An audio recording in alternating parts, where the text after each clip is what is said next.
And good evening, everyone. First at 11, the breaking news of the night. The 19-year-old at the center of that manhunt following a week of terror in Boston has now been captured. And just minutes ago, dozens honored the victims at a makeshift memorial at the Boston Marathon finish line as the suspected killers have either been caught or killed.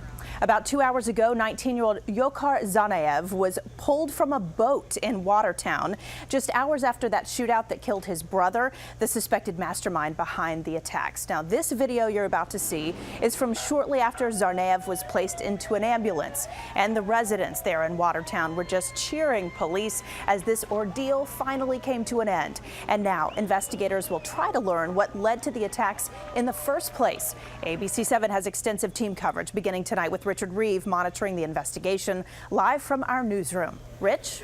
Well, Allison, we got the word about 8:45 this evening that suspect number 2, 19-year-old Yochar Tsarnaev, was in custody. Now, this after thousands of police officers combed the Watertown area but found nothing. In fact, authorities were lifting the stay and shelter advisory, allowing public transit to go back into service. That all changed with the discovery of a boat in a backyard. There were cheers on the streets of Watertown and across the Boston area as word spread that suspect number 2, Yochar Tsarnaev, had been captured alive.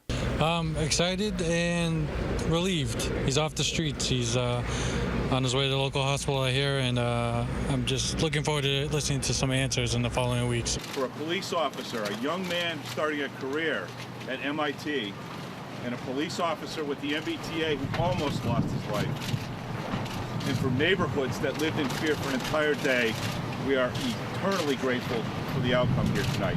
Tsarnaev was taken into custody around 8:45 Friday evening. Officers closed in after a Franklin Street resident saw a large amount of blood on his boat, took a quick look, and inside saw what appeared to be a body. This after a series of gunshots, first at 7 o'clock, then around 8. Authorities confirmed there was an exchange of gunfire before Tsarnaev was captured. Whatever hateful agenda drove these men to such heinous acts cannot prevail.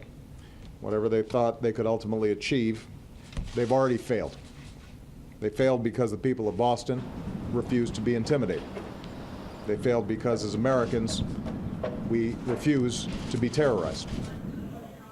Emotional words from President Obama after an incredible 24 hours. Now, Tsarnaev first spotted on a 7-Eleven surveillance camera, then the fatal shooting of an MIT police officer and the dramatic violent chase that left a transit officer wounded and ended in the death of suspect number 1, Tamerlan Tsarnaev. So many questions tonight. The younger Tsarnaev in custody at Massachusetts General Hospital. Live in the newsroom, Richard Reeve, ABC 7 News.